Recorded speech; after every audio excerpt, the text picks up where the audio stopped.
వీడ్కోలు జిల్లాలో అధికంగా ఇసుక లభించే నియోజకవర్గం ఏదైనా ఉందంటే అది ఆమదాలవలస అని చెప్పడంలో ఎటువంటి అతిశయోక్తి లేదు. ఇటు నాగావళి వంశధార రెండు నదులను కూడా నుంచి యథేచ్ఛగా అక్రమ ఇసుక దందా చేస్తున్నటువంటి భరతం పట్టేందుకు వైసీపీ నేతలు మాత్రం ముందుకొచ్చారు. ఉచిత ఇసుక పాలసీని పూర్తిగా నిర్వీర్యం చేస్తూ దందా చేపడుతున్న వారి వెనక అధికార యంత్రాంగం అండదండలు ఉన్నాయా, స్థానిక ప్రజాప్రతినిధుల అండదండలు ఉన్నాయా అన్న విషయంపై ఫిర్యాదు చేయడానికి వచ్చినట్టు ఆ నియోజకవర్గం వైసీపీ ఇన్ఛార్జ్ చింతాడ రవికుమార్ మనతో ఉన్నారు.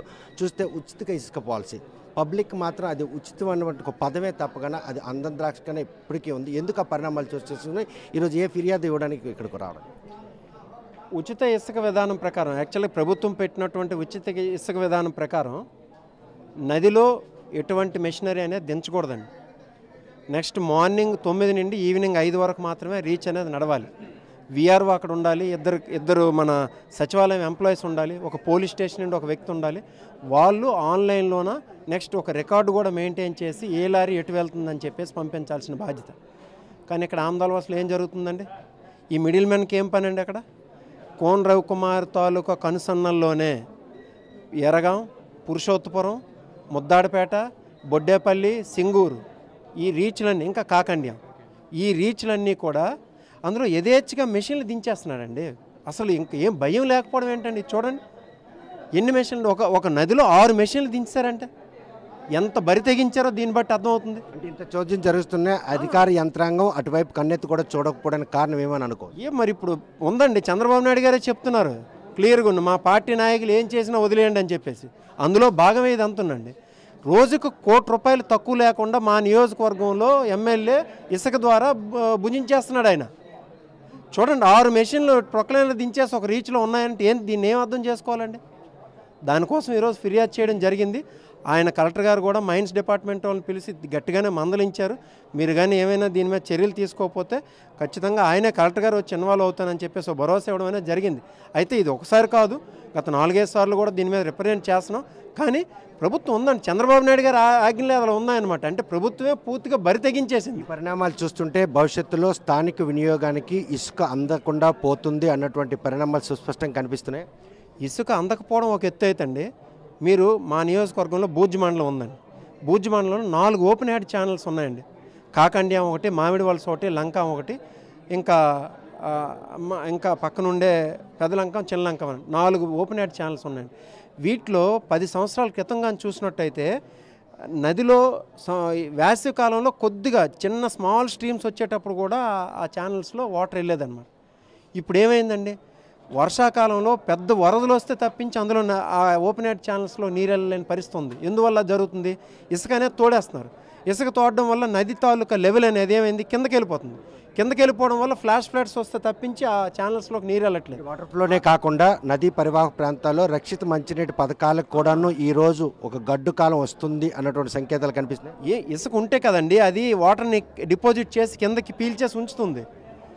యాక్చువల్గా ఉండే శాండ్ పాలసీ ప్రకారం 3 మీటర్ల ఇసుక ఎక్కడైనా ఉంటే అది మైన్స్ వాళ్ళు వెళ్ళి కానీ వెరిఫై చేస్తే 3 మీటర్లలో 1 మీటర్నే 3 మీటర్ల డిపాజిట్ ఉంటే 1 మీటర్ని తీయాలి. వీళ్ళకి ఏం తెలుసు అండి? వీళ్ళు అక్కడ ఉండేదంతా బ్రోకర్లు.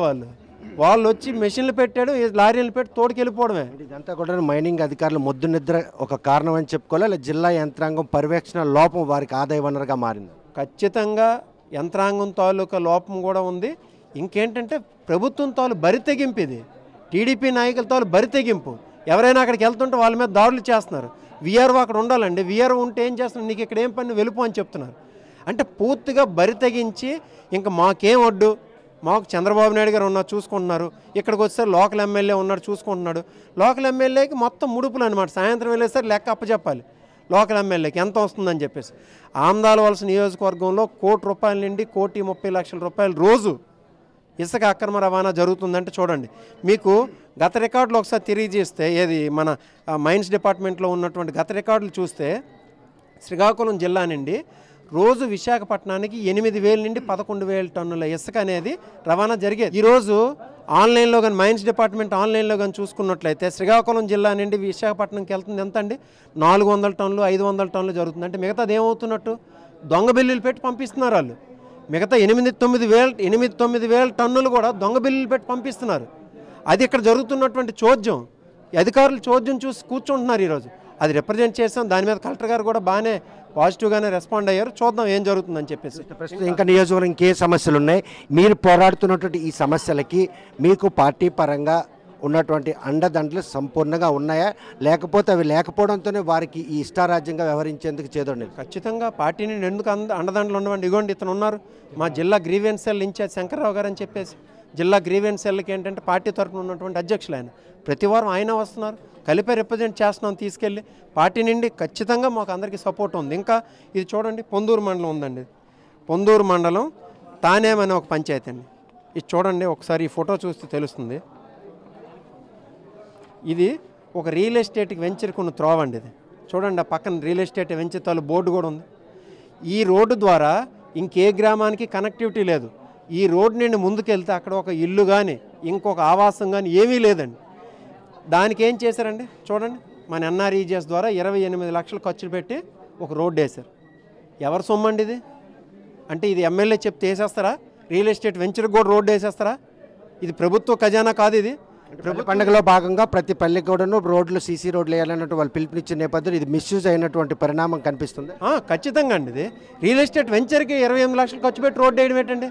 ఎమ్మెల్యేకి తెలియకుండా జరిగిపోతుంది ఇది. ఈ నియోజకవర్గంలో, ఆమదాల వలస నియోజకవర్గంలో జరుగుతున్నటువంటి దురాగతాలు ఇవి. వీటిని అన్నింటినీ మేము ఈరోజు కలెక్టర్ గారు తీసుకొచ్చి రిప్రజెంట్ చేశాం. Thank you. ప్రస్తుతం మాత్రం ఇసుకను పూర్తిగా కొల్లగొట్టే పరిణామాలు ఆమదాల వలస నియోజకవర్గంలో చోటు చేసుకున్నాయి.